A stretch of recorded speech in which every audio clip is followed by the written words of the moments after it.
Hi, I'm Scott Moy, a tour guide at the Old State House Museum, and welcome to another conversation in the gallery.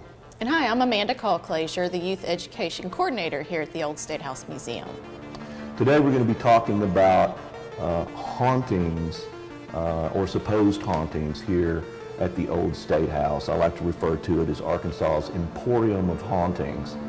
And we're going to be talking to you about things that visitors have seen or heard here in the Old State House as they report them to us. Yeah, because officially we're not haunted, so that's what makes this all very interesting, right, Scott? Right, yeah, definitely that. So start with the background of the history of the building. Okay, some reasons that we think some visitors see ghosts or some apparitions here at the Old State House are, first, the building is about 185 years old now. And when they built this building, there were rumors in the community in the 1830s that this ground was originally a cemetery. Well, lo and behold, when they were building one part of the building in the early 1830s, they discovered a grave complete with a casket. And that lent more, ammunition to the stories that this had been a cemetery at one time. And then in the 1880s, when they were doing additions to the building, they actually found 3 other graves. The grave of an older gentleman, a grave of a female, and then a grave of what they supposed was a teenage boy also. And during some excavation work here 3 or 4 years ago, we found some other bones as well. This had been a hospital to some extent during the American Civil War. It was also a medical school building in the early 1900s. So all of these things sort of lend to the supposed spookiness of the Old State House. Back to the medical school part, we had cadaver vats in the basement. Oh, that's right. And a yeah. dissection room that the students did their laboratory work on to learn the anatomy of the human being as well. Right, so there are all these various levels that people can use as an excuse to see a ghost or some other apparition here in the building. So you want to start talking about some of the things that visitors say they've seen? Let's talk about these stairs right here. Yeah. This one goes up to the 3rd floor, but there has been a security guard in the past that thought they saw a woman dressed in period clothing standing in the doorway of the 1836 house over here on my left, and he started walking towards her, and she darted up these stairs behind us. And he came downstairs and asked some of the staff, is this a day y'all are dressed in period clothing? Is somebody on staff, playing a joke on me? No, nobody was dressed in period clothing that day, so we're not quite sure what he saw. Yeah, the stairs seem to be often a focus. Another security guard has seen black spheres going up and down the staircases here in the building also from time to time, for sure. We have another guard at one time in the past who saw an entity, supposed entity, in one of the hallways here, and it was from the waist up to the shoulders wearing a military type coat. Yes. According to him. And he said it would just disappeared as he was looking at it. And there's been reports of full shadow figures, like human forms, that were standing in the halls, and then they would turn and disappear into a wall. Yeah, a lot of people seem to see the shadow figures crossing the main hall downstairs as they report to us. They see these things. Yes. Tell about the sign that usually sits right here on this stairwell. Oh, yeah. Okay, well, there's the stairwell here, and then you may not be able to see it, but there's a rotunda kind of right here to the left in front of me. And it's about 12 or 14, I don't know, 12 feet roughly, maybe, something like that, maybe not that far. A staff member some years ago was sitting at the front desk, and there's normally a sign here that says the public is not allowed into this area.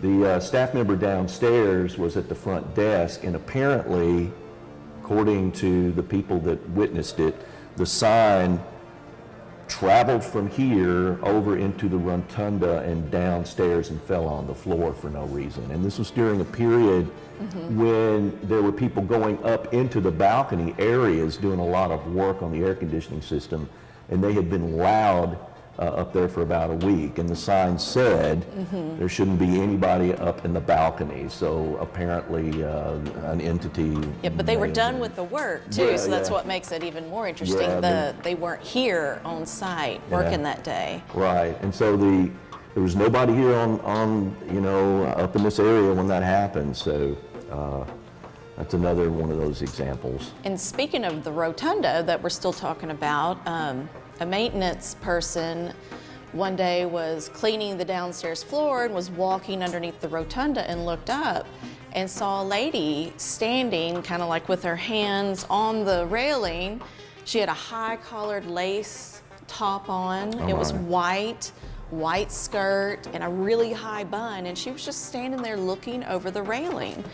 And he walked away and comes back, and didn't see her Didn't see anymore. her.